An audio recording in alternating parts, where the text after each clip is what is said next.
Bonjour à toutes et à tous et bienvenue sur Crystalange. Nous sommes le dimanche 11 février 2024. Donc il n'y a pas de live aujourd'hui puisque je fais tous les 15 jours. Pas de vidéo non plus téléchargée, mais je voulais vous partager mes pensées, mes ressentis de l'instant, du moment on va dire. Vous voyez, je vous ai mis derrière quelques petits brins de mimosa. Ça dure pas très longtemps. Là, je crois qu'il commence un petit peu à faner parce qu'il y a une grosse tempête dehors, beaucoup d'intempéries. Sinon, vous connaissez ces petites boules duveteuses et délicieuses, délicieusement parfumées. Et puis, en dessous, un petit peu froissé par la tempête aussi, des fleurs d'amandier, les premières fleurs d'amandier. Alors, je vais vous dire que chaque fois, chaque printemps, et Dieu sait que je suis plus une enfant.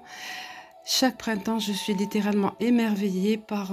pour le mimosa, c'est différent, il n'y en a pas partout. Mais par contre, pour l'amandier, je suis émerveillée par les arbres, les fleurs d'amandier.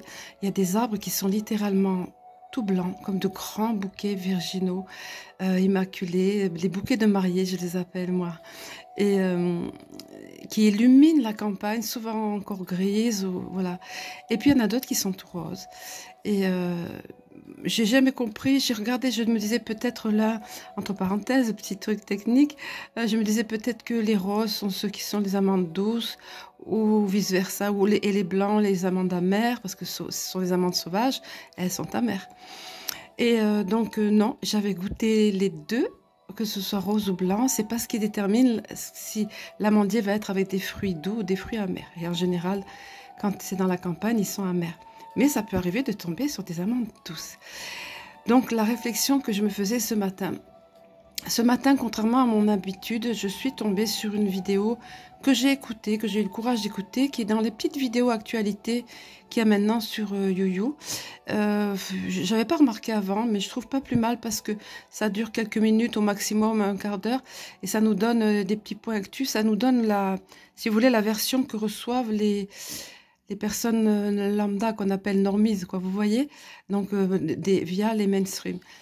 Donc là, c'était sur les radios, pas par notre cher ami Berkov, parce qu'on va nous dire c'est trop facile, oui, il est traité lui aussi de complot, etc.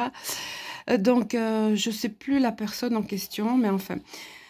Donc, et là, ça parlait, donc contrairement à mon habitude, où le matin, j'écoute plutôt des choses positives qui me mettent en allant pour la journée, ben là, je me suis risquée à écouter ça. Et les larmes sont montées parce qu'il était question. Donc, c'est un médecin humanitaire,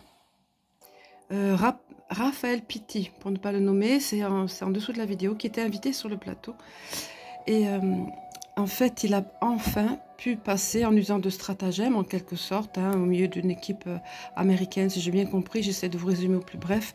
Il a pu s'infiltrer et passer avec son équipe, donc des Français différentes. Ils ont fait un collectif de plusieurs organismes médicaux humanitaires. Bon, il y en a quand même des bons, on sait que ça a été beaucoup infiltré, ça aussi, par... le Deep State, mais enfin, il y en a quand même des bons. Donc, il a pu passer en usant de stratagèmes pour aller soigner les gens, parce que vous savez que toute aide était refusée, toute aide, que ce soit alimentaire ou autre, et que ce soit médicale, était refusée, alors qu'ils ont cruellement besoin. Donc, ce qu'il a dépeint était des horreurs telles qu'on en avait un peu entendu parler, mais c'est inimaginable que ce personnage qui génère ça depuis le début, et on parle de crimes contre l'humanité, personnes qui sont un tant soit peu logiques, qui n'écoutent pas le narratif habituel.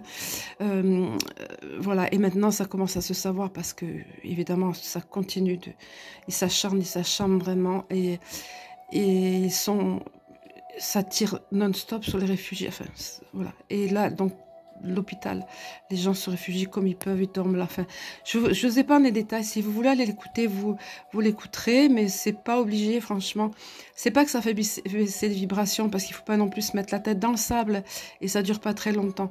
Mais si des personnes autour de vous ne peuvent pas croire ou défendre le triste personnage, ce criminel là de guerre, parce que c'est un criminel de guerre, on a qualifié Vlad de criminel de guerre, mais pour le coup, là, lui, c'est vraiment ça, parce qu'il tire vraiment sur la population, et il pilonne les réfugiés, c'est nuit et jour, enfin, il parle de tout ça. Bon, bref. Donc, les larmes montent, et j'ai pas pu m'empêcher de faire le parallèle. Juste après, je descends et je suis avec ma chienne et puis je vois ces petits brins de mimosa et puis je savais, alors dans mon jardin, ils sont très peu fleuris. Vous voyez, c'est à peine le début et encore la petite fleur ouverte, elle a été froissée comme je vous dis. Mais dans la campagne, j'avais vu une fleur un jour, j'avais pris en photo, la de toute première prémisse de la floraison et du printemps, promesse de printemps, voilà, comme j'aime à dire, promesse de printemps. On n'est pas encore printemps, on est dans le cœur de l'hiver en février. Mais toujours est-il, donc j'avais pris en photo parce que c'était la première, c'était tout un symbole pour moi. Et puis alors, 2 jours après, il y avait l'amandier tout en fleurs. Donc, dans la campagne, selon les endroits, il y en a qui sont tout en fleurs. Et je trouve ça absolument magique. Et le symbolisme que je vois là-dedans, c'est que vous voyez, aujourd'hui, c'est un jour de grand vent, de tempête. J'ai des choses qui sont tombées. Il y a des branches qui se cassent, des choses comme ça, hein, comme il y a par chez nous, parfois. Et donc, c'est vraiment, c'est pas le temps avec lequel on a envie de s'attarder dehors. C'est la tempête, c'est the storm, c'est la tempête. Et malgré ce, au cœur de la tempête, le message que je voulais vous faire passer, c'est ça. Il y a la promesse du renouveau. En plein mois de février, les amandiers, quoi qu'il arrive, sont en fleurs, parfois plus tôt. Parfois, j'avais vu le dernier jour de janvier, amandier en fleurs, qui commençait à fleurir. Dernier jour de janvier, alors on est vraiment en plein hiver. Et ça, c'est l'avant-goût du printemps. Donc, c'est le renouveau, l'espoir qui est là. Et le mimosa, lui aussi, c'est carrément le soleil. Vous voyez la fraîcheur virginale de l'amandier et le soleil du mimosa au cœur de la tempête. Tout tourne autour, tout est bouleversant. Il y a la guerre, il y a la misère, il y a des massacres, il y a des génocides, parce que oui, il y a d'autres pays dont on ne parle pas. Voilà. Et puis, il y a ce à quoi vous assistez. Et le monde se lève en même temps, et l'humanité se lève. Et il y a toujours des gens qui dorment, mais l'humanité se lève dans son ensemble. Et c'est bien ce qu'il fallait faire. Donc, je voulais vous faire passer ce message. C'est à l'image de la nature. Ce qu'on est en train de vivre est à l'image de la nature. Donc, de ce mimosa qui nous apporte du soleil et qui l'espace de quelques secondes, nous amène dans un ailleurs, dans un futur qui est déjà là. Vous voyez, tout comme la nouvelle terre. Elle est déjà là, promesse, espoir de la nouvelle terre, on sait qu'elle est déjà là, c'est factuel. Et l'amandier aussi, c'est déjà là, c'est factuel. Vous voyez? Et la lumière est au bout de chemin à nous d'être des lanternes, vous voyez? Voilà, pour éclairer les autres le moment venu, parce que il y a des gens qui malgré tout souffrent de voir ces situations-là. Il y a des gens qui ont des familles dans des endroits terribles comme ça. Et puis qui ne comprennent pas trop ce qui se passe, qui ne savent pas qui croire, et puis il y a ceux qui veulent rien savoir, bien sûr, mais ça c'est encore une autre histoire, on en a parlé plusieurs fois. Donc bien sûr, je n'allais pas juste vous parler de mes petites réflexions par rapport à tout ça, mais simplement vous le partagez, mais je vais vous donner aussi 2 messages que j'ai demandés via les messages lumière, mais je voulais quand même vous parler de ça. La nature est un formidable enseignant. La nature nous explique, nous montre les choses. La nature nous redonne l'espérance, ravive notre espérance. On sait, c'est obligé. La tempête peut se déchaîner, il peut faire de la neige alors que c'est hors saison, il peut faire trop chaud alors que c'est hors saison. On a eu aussi des journées très chaudes pour la saison, trop chaudes pour la saison, mais délicieuses, voilà, qu'il fallait cueillir au passage et non pas dire « Oh, le temps est détraqué », tout ça, non. Non, ça vient au passage, c'est une magnifique journée. Bah, tout le monde sort, on croise des vélos, on croise des familles, on croise des retraités qui vont marcher, voilà, qui vont se balader dans la campagne, qui profitent vite de ces instants offerts avec gratitude, voilà. Donc il faut se saisir avec gratitude, et puis après, bon, bah, c'est la violence de la tempête et tout, mais les fleurs, comme les arbres, comme les amandiers, qui fleurissent et qui sont là, et comme les mimosas sont là pour nous dire, voilà, il y a la tempête, tout tourne, tout tourbillonne, ça a l'air de se casser, ça a l'air que tout va aller à volo, mais non, parce que les fleurs poursuivent leur floraison inexorablement, ça avance, tout comme le plan de l'Alliance, ça avance, et ça ne tardera pas, bien que dans nos émotions humaines et nos attentes humaines à nous, ça a pu tarder. Voilà, on l'a ressenti comme tel en tous les cas. Je vais vous montrer les messages qui se sont présentés. Alors, c'est impressionnant parce que celui-là, il sort souvent. Hein.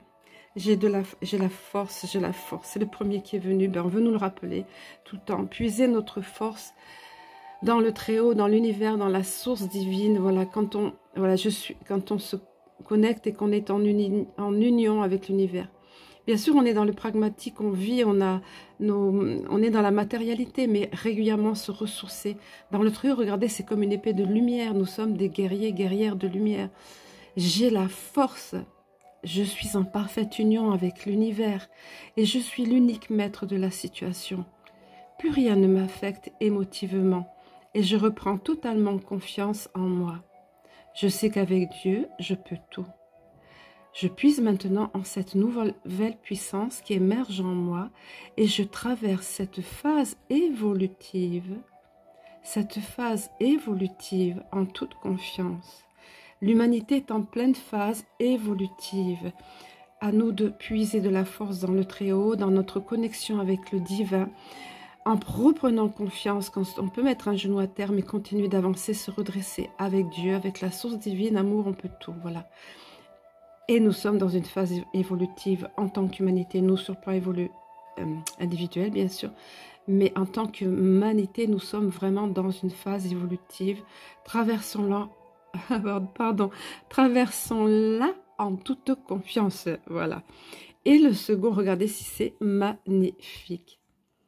Lumière sur monde, avec ce bel ange de lumière, cet être de lumière plus exactement, être de lumière qui envoie autour de la terre cette énergie lumineuse, qui protège quoi qu'il en soit la terre et qui est là pour raviver les espoirs en chacun, envoyer de la force en chacun. Enfin bref, il y a beaucoup de symboles évidemment là, mais on voit très bien le message. Regardez la boule de lumière et la douceur et la bonté de ce visage, de ce qu'elle veut envoyer sur la terre, de ce qu'il veut, cet être de lumière envoyé sur la terre. Je dis elle parce que c'est une énergie yin, encore une fois, mais bon.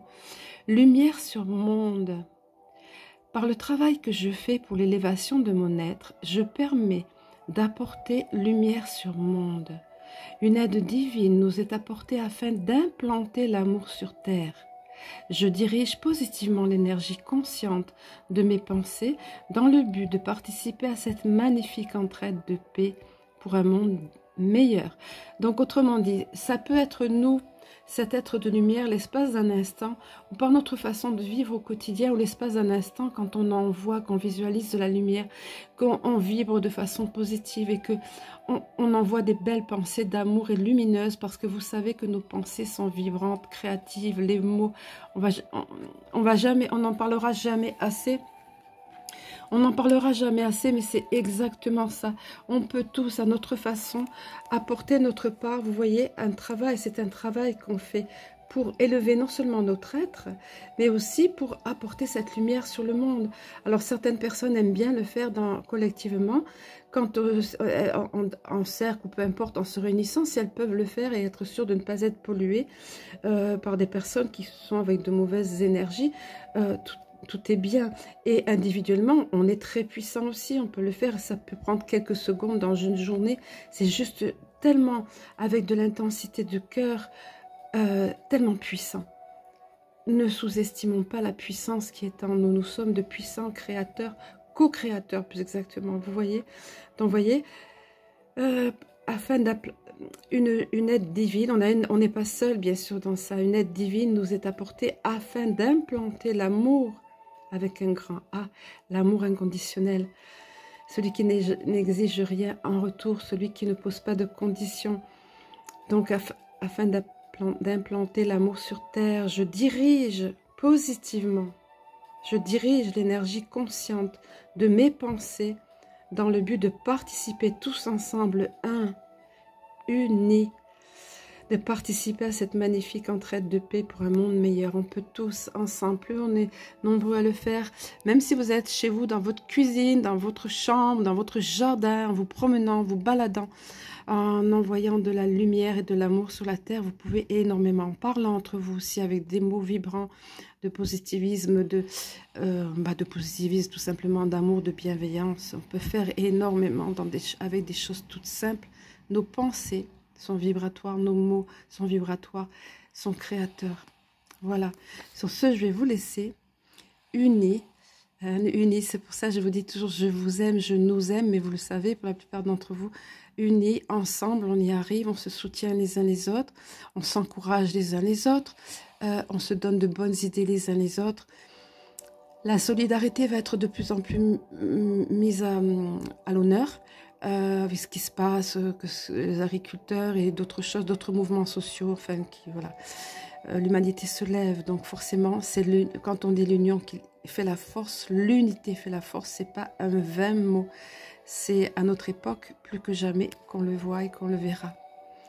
Voilà, je vais vous laisser pour aujourd'hui. Je voulais vous transmettre ce message véhiculé par ces arbres en fleurs qui fleurissent avant le printemps, au cœur de la tempête et au cœur de l'hiver, et qui sont source d'espoir et de renouveau certain, puisqu'elles sont là pour en témoigner. À très bientôt.